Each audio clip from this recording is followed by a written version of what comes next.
అందరికీ నమస్కారం. ఎలా ఉన్నారు? ఈరోజు మనం ఒక చాలా సింపుల్ కానీ చాలా ఉపయోగపడే టాపిక్ గురించి మాట్లాడుకుందాం. అదేంటంటే క్వాడ్రంట్ సిస్టమ్. మన మాటల్ని ఇంకాస్త బెటర్గా ఎలా మార్చుకోవాలో చూద్దాం. అవును కదా, మనకి చాలాసార్లు ఇలా అనిపిస్తూ ఉంటుంది. ఇంట్లో వాళ్లతోనో మన ఫ్రెండ్స్తోనో ఏదో ముఖ్యమైన విషయం మాట్లాడుతున్నప్పుడు సడన్గా అంతా ఆగిపోయినట్టు, అస్సలు ముందుకు వెళ్ళనట్టుంటుంది. మనమొకటి చెప్తే వాళ్ళు ఇంకోటి అన్నట్టుగా. ఎందుకలా జరుగుతుందంటారా? సరే, ఈ ప్రాబ్లంకి మన దగ్గర ఒక చిన్న సీక్రెట్ ఉందన్నమాట. అదొక మ్యాప్ లాంటిది. దాని పేరే క్వాడ్రంట్ సిస్టమ్. వినడానికేదో పెద్ద పేరులా ఉన్నా ఇది చాలా సింపుల్. మన సంభాషణల దారిని చూపించే ఒక మ్యాజికల్ మ్యాప్ అనుకోండి. మరి ఈ మ్యాప్ని ఎలా వాడాలి? చాలా ఈజీ.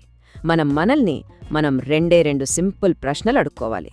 ఒకటి, మనం మాట్లాడుతున్న వ్యక్తి ప్రశాంతంగా కూల్గా ఉన్నారా, లేక కొంచెం టెన్షన్గా స్ట్రెస్లో ఉన్నారా?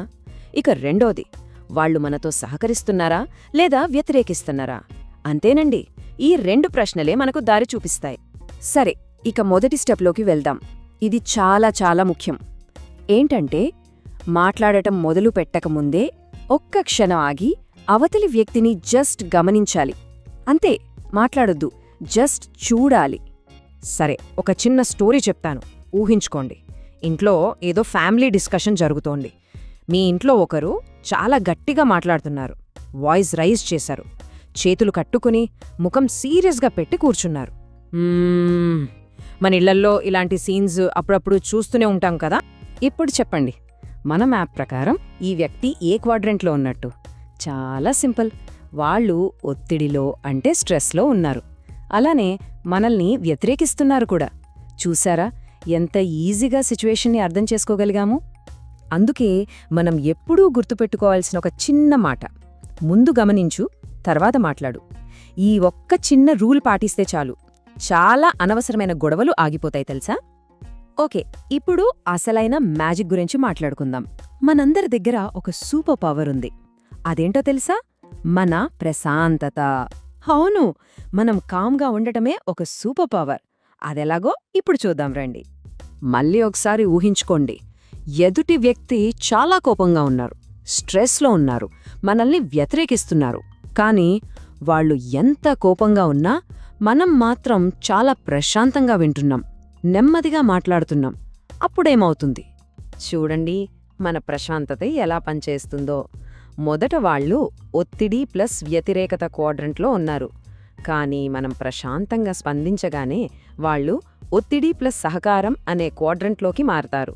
అంటే వాళ్లలో స్ట్రెస్ ఇంకా ఉండొచ్చు, కానీ వ్యతిరేకత పోయి సహకరించడానికి ముందుకొస్తారు.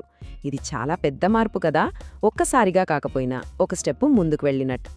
అందుకే ఈ మాట అంటారు, ప్రశాంతమైన మనుషులు ప్రశాంతమైన మనుషులను తయారు చేస్తారు. ఎంత నిజమో కదా. మనలోని ప్రశాంతత ఎదుటివారిలో కూడా ప్రశాంతతను నింపుతుంది.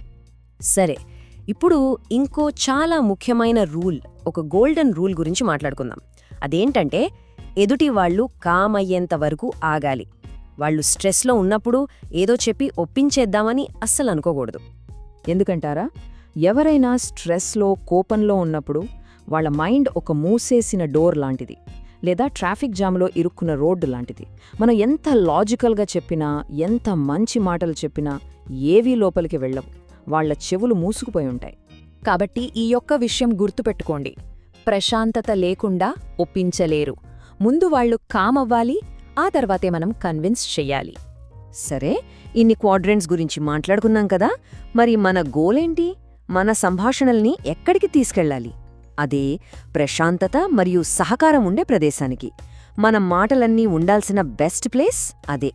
ఎందుకంటే ఆ ప్రశాంతత ప్లస్ సహకారం అనే క్వాడ్రంట్లో ఉన్నప్పుడే మన మైండ్స్ ఓపెన్గా ఉంటాయి, లాజిక్గా ఆలోచించగలం, ఎదుటివాళ్లు చెప్పేది వినగలుగుతాం, ఒకరినొకరు అర్థం చేసుకుంటాం. అప్పుడే కదా ఏ సమస్యనైనా పరిష్కరించుకోగలం. ప్రోగ్రెస్ అనేది ఇక్కడే మొదలవుతుంది. ఇది ఒక సింపుల్ మ్యాథ్స్ ఈక్వేషన్ లాంటిది. ప్రశాంతత ప్లస్ సహకారం = పురోగతి. అంతే. సరే, ఇదంతా బాగుంది. మరి దీన్ని రోజూ ఎలా ప్రాక్టీస్ చేయాలి? సింపుల్. ప్రతిరోజూ జస్ట్ ఒక 2 నిమిషాలు కేటాయించండి. 3 స్టెప్స్. ఫస్ట్, ఎదుటి వ్యక్తి ఏ క్వాడ్రంట్లో ఉన్నారో గుర్తించండి. సెకండ్, వాళ్ళ క్వాడ్రెంట్కి తగ్గట్టుగా మీ రెస్పాన్స్ని ఎంచుకోండి. థర్డ్, మెల్లగా సంభాషణను ప్రశాంతత, సహకారం వైపు తీసుకెళ్ళండి. అంతే. ఒకటి గుర్తుపెట్టుకోండి ఫ్రెండ్స్, రోజూ ఇలా చిన్న చిన్నగా నేర్చుకుంటూ వెళ్తే ఏదో ఒకరోజు తప్పకుండా పెద్ద సక్సెస్ సాధిస్తాం.